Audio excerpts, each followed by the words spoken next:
अस्सलाम वालेकुम स्टूडेंट्स। आप लोग ये कंजम्पशन फंक्शन और इसकी बात कर रहे थे कि हमें इसकी समझ नहीं आई, जबकि ये मैंने आपको बड़ी डिटेल में समझाया हुआ है कि कंजम्पशन जो है वो फंक्शन है इनकम का। They both are positively correlated. जब भी इनकम बढ़ती है तो लोगों के कंजम्पशन एक्सपेंडिचर बढ़ते हैं and that's why consumption is a function of income.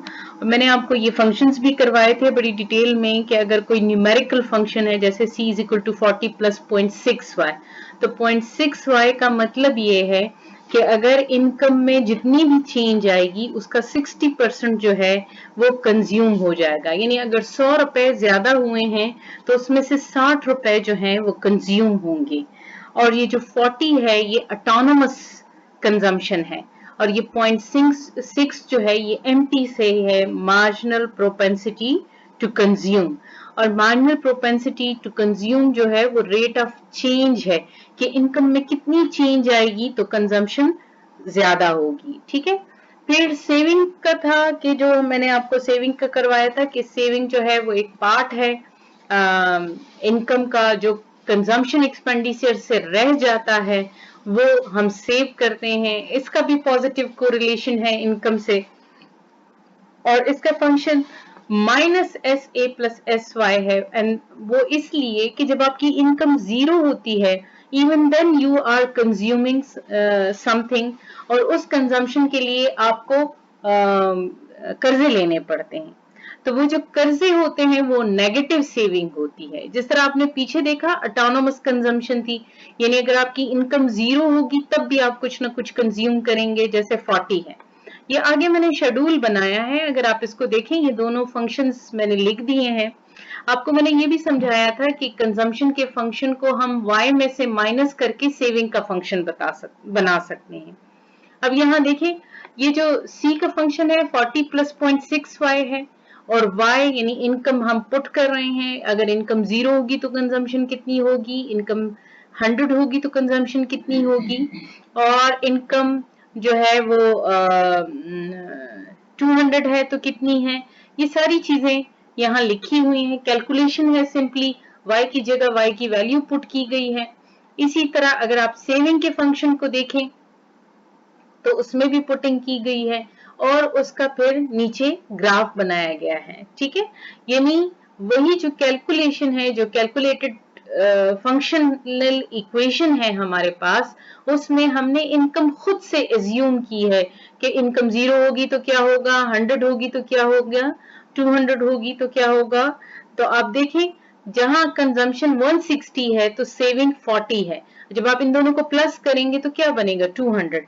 ये कभी भी 200 से ज्यादा नहीं हो सकती, क्योंकि आप देखें 0.6 और 0.4 मिलके 1 बनता है, जिसका मतलब है कि 100% चीजें कंज्यूम और सेव हो गई हैं। आप नीचे वाले कॉलम में देखें जब इनकम 300 है तो कंजम्पशन आपकी 220 है और सेविंग आपकी 80 है। जो ही आपकी इनकम बढ़ती है 400 तक जाती है तो आपकी कंजम्पशन 280 हो जाती है और आपकी सेविंग जो है वो 120 हो जाती है। ठीक है।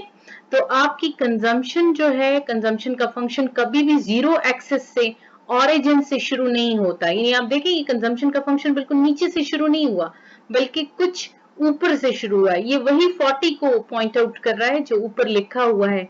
आप देखें ना, जहां कंजम्पशन इनकम जीरो है तब भी कंजम्पशन 40 है, तो ये उसी ऑटोनोमस कंजम्पशन को शो कर रहा है। अगर आप सेविंग के फंक्शन को देखें तो वो नीचे नेगेटिव एक्सिस से शुरू होता है, क्योंकि वो नेगेटिव ऑटोनोमस सेविंग को रिप्रेजेंट कर रहा है। ठीक है। अच्छा, फिर मार्जिनल प्रोपेंसिटी टू कंज्यूम क्या है, एवरेज प्रोपेंसिटी टू कंज्यूम क्या है। मार्जिनल प्रोपेंसिटी टू कंज्यूम का मतलब है कि अगर आपकी इनकम में जितना भी इंक्रीज आया है उस इंक्रीज का कितना प्रोपोर्शन जो है आप कंज्यूम करेंगे। This is what we call marginal propensity to consume. हम इसको मैथमेटिकली कहते हैं कि MPC is equal to change in C divided by change in Y. अब ये देखिए ये डेफिनेशन जो लिखी हुई है in economics, the marginal propensity to consume is defined as the proportion of the aggregate rise in the pay that a consumer spend on the consumption of goods and services. rise in the pay यानी आपकी income में, आपकी आमदनी में जो इजाफा होता है उसका कितना आप लोग खर्च करते हैं, ठीक है, और as oppose to saving it, यानी आप उसको बचाते नहीं, अगर आपके पास कुछ पैसे ज्यादा हो जाते हैं और आप उसको सब का सब बचा नहीं रहे बल्कि उसके साथ अपनी कंजम्पशन को बढ़ा रहे हैं, तो that is called marginal propensity to consume. अच्छा, एवरेज प्रोपेंसिटी टू कंज्यूम क्या है? ये आपको बताता है कि भाई आपका ओवरऑल, आपका एवरेजली कितना आप कंज्यूम कर रहे हैं। जैसे यहाँ आपको लिखा हुआ है, average propensity measures the percentage of income that is spend rather than save, यानी कितना परसेंटेज आप खर्च कर रहे हैं, that is called average propensity to consume. आप देखें APC is equal to C divided by Y है, ठीक है। फिर इसी तरह आपके पास है मार्जिनल प्रोपेंसिटी टू सेव, ये भी कि आपकी इनकम में जो इजाफा होता है तो आप अपनी सेविंग को कितना बढ़ाते हैं। जैसे अगर आप पीछे देखें तो अगर 100 रुपीज आपकी इनकम थी तो आपकी सेविंग 0 थी, लेकिन जब 200 हो गई तो आपकी जो सेविंग थी वो 40 हो गई। तो ये जो 40 का इंक्रीज आया है, ये किसकी वजह से आया है? ये इनकम में 100 रुपए के इंक्रीज की वजह से आया है।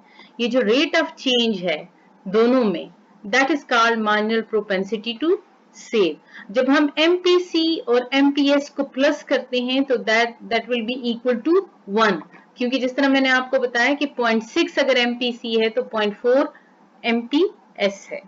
The average propensity to save क्या है? वो वही बात है कि परसेंटेज चेंज इन सेविंग आपकी क्या है, that is called average propensity to save, ठीक है। तो MPC और MPS मिलके ऐड होके 1 के इक्वल होंगे, और 1 यहाँ क्या शो कर रहा है कि 100% या तो कंज्यूम होगा या सेव होगा,